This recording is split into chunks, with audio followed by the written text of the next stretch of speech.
सहकार्य तुम्ही पण व्यवसायात ह्याच व्यवसायात आहे, काय सांगाल या घटनेबाबत? त्या घटनेबाबत समोरच्यानी पण याच्या मागं कोण नाही म्हणजे असं पण समजू नका. याच्या मागं आमची सगळी ड्रायव्हर पोरं जवळ 250-300 एका ग्रुपला पोरं आहेत. असे आमचे 5 ग्रुप आहेत.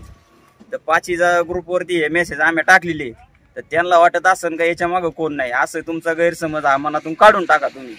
याच्या मागं खंबीरपणे सगळी पोरं जेवढी ग्रुपला आहे याच्या मागं खंबीरपणे उभे राहणार आहेत. हे जे स्टंटबाज जे काही चुकीचे ड्रायव्हर आहेत, काय त्रास होतो? हे जे काय झाले माहिती का, आता हल्ली म्हणजे कमी शिक्षण घेऊन हे आता ड्रायव्हिंग क्षेत्रात उतरलेली आहेत. ही जी नवाट गोरी जे आहेत आता हा यांनाच होती.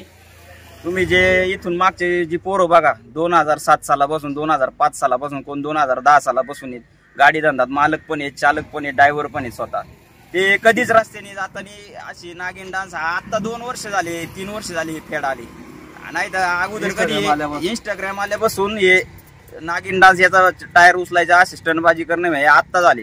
पहिले कधी नव्हतं. हा इंस्टामुळे हे झाले सगळं. त्यांनी पोस्ट टाकली मग आपण म्हणतो एखाद्याने जर अशी व्हिडिओ जर बनवली तर बॉ यांनी कमर एवढी गाडी उचलली तर दुसऱ्याने काय करायचं, डोकी एवढी उचलून दाखवायची. म्हणजे हे इंस्टामुळे झालेलं आहे सगळं. आणि याच्यामुळे धंद्याचा सुद्धा वाटोळ होत चाललेलं आहे. आणि याच्यात बघितलं सगळं एखादा चांगला जर ड्रायव्हर जर असेल करून जाणार एक जण आणि मागून राहणार याच्यावरती दुसऱ्या येतं, अशा पण घटना झालेल्या आहेत बऱ्याचशा लाईनला सुद्धा. तुम्हाला त्रास सहन करावा लागतो. त्रास सहन करावा अनुभव सांगा ना एखादा. आता अनुभव म्हणजे आता म्हणजे याला टोकवड्याच्या पुढं तर एक जण गाडीवाला कोणती गाडी होती माहित नाही करून गेलता तो. ती बाईला उडून गेला होता. ती बाई जागेवर एक्सपायर झाली होती.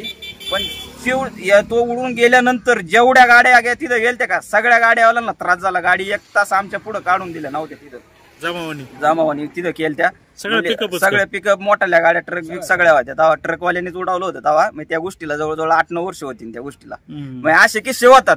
म्हणजे करून जायचं एकानी नंतर जे माग राहणार आहेत त्यांनी निस्तारायचे अशा गोष्टी होत्या सगळ्या. पण याच्यात काय होतं मला सगळ्यांना आव्हान आहे बाबा दिवस हे कडू काळाचे चाललेले आहेत आताच्या याच्यात. त्याच्यामुळं आपल्या घरी माग आई आहे वडील आहे पोर कोणचे लग्न झाले असेल तर बायको असेल पोरं असेल त्यांचा विचार करा मग तुम्ही गाडी चालवा असं माझं एक म्हणणं आहे.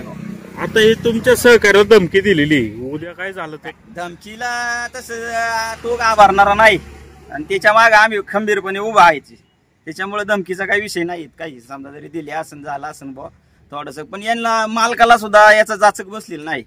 आज तू जर तुझ्या ड्रायव्हरने जर समजा बा स्टंटबाजी केली व्हिडिओ व्हायरल झाला तुझी गाडी एवढ्या दिवस होती हे होती पण मालकाने येऊन दम देणं हे चुकीचं आहे.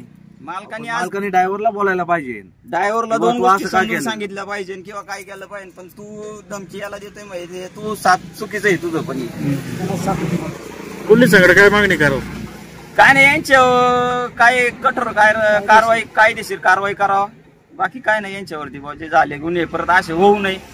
उद्या अन्यथा कोणी असेल समजा माझा ड्रायव्हर असेल किंवा